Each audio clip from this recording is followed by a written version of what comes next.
मित्रों, बसंतीय नवरात्रि की आज 9वीं तिथि है। जगतजननी मां भगवती की सिद्धि प्रदान करने वाली पावन तिथि।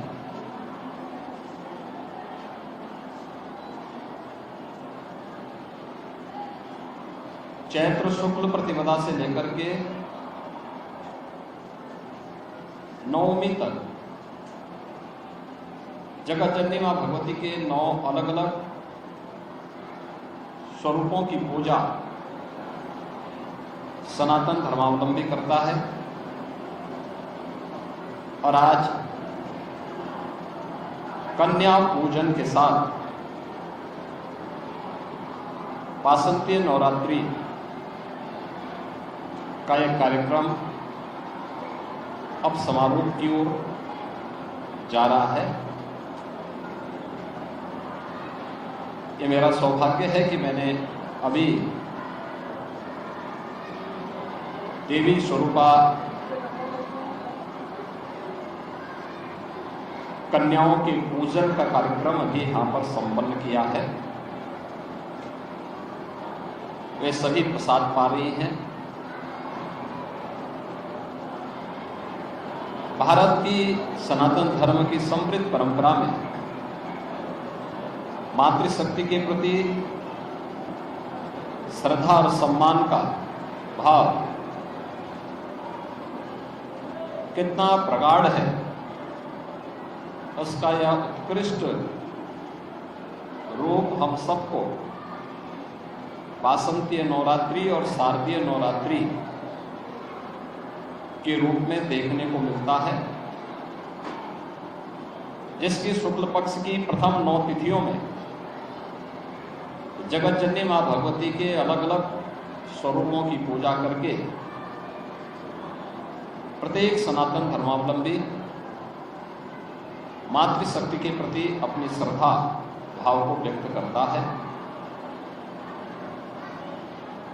और वह परंपरा पूरे देश के अंदर आज नवमी की तिथि पर बालिकाओं के सम्मान, उनके प्रति श्रद्धा भाव और उनके पूजन का कार्यक्रम हर सनातन धर्मावलंबी के घर में देखने को मिल रहा होता और बड़ी श्रद्धा भाव के साथ लोग इस कार्यक्रम के साथ जुड़ रहे हैं। यह पवित्र भाव हमारे जीवन में सदैव बना रहे। प्रत्येक नागरिक का एक दायित्व बनता है। इसीलिए आज सरकार ने भी मातृशक्ति की सुरक्षा के लिए, उनके सम्मान के लिए, उनके स्वावलंबन के लिए अनेक कार्यक्रम प्रारंभ किए हैं। प्रधानमंत्री मोदी जी ने बेटी बचाओ बेटी पढ़ाओ से लेकर के मातृ वंदना के कार्यक्रम, नारी वंदन अधिनियम के माध्यम से उनकी सशक्त उपस्थिति विधायिका के मंचों पर भी हो, जीवन के प्रत्येक क्षेत्र में हो, इसके लिए देश की संसद ने भी एक अधिनियम पारित कर दिया है। दैनिक जीवन में भी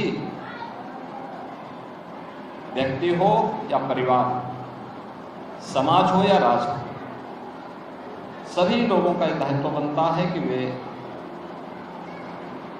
बेटी और बेटे के बीच में भेदभाव न करें, महिला और पुरुष के बीच में कोई भेदभाव न हो, किसी भी प्रकार के अन्याय और अत्याचार और शोषण का शिकार बेटी, बहन या मातृशक्ति का कोई भी रूप हो वह न होने पाए। यह हर व्यक्ति को, समाज को और पूरे देशवासियों को इस बात को समझना चाहिए। तभी हम एक सशक्त और समर्थ भारत की परिकल्पना को साकार कर पाएंगे। आज की इस तिथि पर मैं जगतजननी मां भगवती के श्री चरणों में नमन करते हुए देवी स्वरूपा इन कन्याओं के पूजन के साथ मुझे जुड़ने का अवसर प्राप्त हुआ है। मैं वासंती नवरात्रि की हृदय से बधाई पूरे प्रदेशवासियों को देता हूं। आज की पावन तिथि मर्यादा पुरुषोत्तम भगवान श्री राम के जन्मदिन से भी जुड़ी है। अभी कुछ ही देर बाद मर्यादा पुरुषोत्तम प्रभु श्री राम के जन्मदिन का कार्यक्रम पूरे उल्लास और उमंग के साथ आयोजित होगा।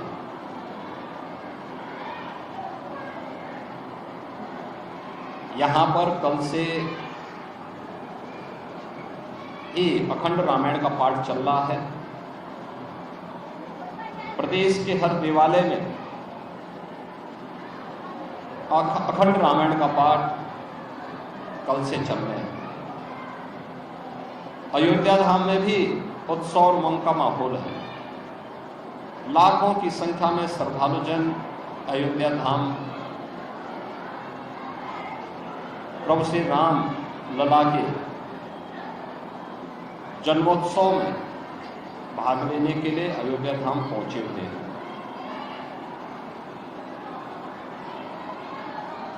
आज जगन नियंता भगवान सूर्य भी ठीक 12 बजे रामलला का सूर्य तिलक करने वाले हैं। 500 वर्षों की गुलामी की बेड़ियों को तोड़ करके रामलला का फिर से अयोध्या धाम में प्रकटीकरण हर सनातन धर्मावलंबी के लिए, दुनिया की हर दबी कुचली शोषित मानवता के लिए एक नई प्रेरणा भी है और नया प्रकाश भी है। रामनवमी की पावन तिथि पर प्रत्येक प्रदेशवासी को मैं हृदय से बधाई देता हूं। मर्यादा पुरुषोत्तम भगवान श्री राम हमें जीवन में एक मर्यादित आचरण करने, समाज को सम और विषम परिस्थितियों में धैर्य न खोकर चुनौतियों से जूझने के लिए उनका उच्च आदर्श हमें एक नई प्रेरणा प्रदान करता है। व्यक्तिगत जीवन हो या पारिवारिक जीवन, सार्वजनिक जीवन हो या राष्ट्रीय जीवन, सामाजिक रिश्ते हो या राष्ट्रीय रिश्ते, उनका निर्वहन कैसे होना चाहिए, मर्यादा पुरुषोत्तम प्रभु श्री राम का उच्च जीवन आदर्श हमें यह प्रेरणा प्रदान करता है। अभी 1 वर्ष पहले ही प्रधानमंत्री मोदी जी के कर कमलों से 22 जनवरी 2024 को अयोध्या धाम में 500 वर्षों का इंतजार करते हुए रामलला का प्रकटीकरण का कार्यक्रम संपन्न हुआ। प्राण प्रतिष्ठा का कार्यक्रम पूरी भव्यता के साथ, पूरी दिव्यता के साथ संपन्न हुआ। और आज यह सौभाग्य की बात है, प्रधानमंत्री मोदी जी स्वयं रामेश्वरम में भारत के पहले ऐसे ब्रिज का जो ऑटो मोड पर वहां से चलने वाले यातायात के लिए भी उपलब्ध होगा और उस पुल का इस्तेमाल यातायात के लिए भी किया जा सकता है, ऐसे ब्रिज का लोकार्पण भी रामेश्वरम में करने जा रहे हैं। रामेश्वरम हजारों वर्ष पहले भगवान राम ने भारत की उत्तर से लेकर के दक्षिण तक सीमाओं को कितना जीवंतता प्रदान की थी। भारत के पवित्र धामों में से रामेश्वरम पावन ज्योतिर्लिंग में से रामेश्वरम हमें एक नई प्रेरणा आज भी प्रदान कर रहा है। इस अवसर पर मैं रामनवमी की हृदय से बधाई प्रदेशवासियों को देता हूं। आदरणीय प्रधानमंत्री जी के द्वारा विरासत और विकास की इस प्रक्रिया को आगे बढ़ाते हुए रामेश्वरम के इस अनुष्ठान के साथ जुड़ने और भारत के पहले ऐसे ऑटो ब्रिज को भारतवासियों को प्रदान करने के लिए हृदय से मैं प्रधानमंत्री जी के प्रति आभार व्यक्त करता हूं। प्रभु श्री राम का आदर्श हम सबको एक नई प्रेरणा प्रदान करता है। मैं इस अवसर पर रामनवमी की मंगलमय शुभकामनाएं पूरे प्रदेशवासियों के प्रति देता हूं। धन्यवाद।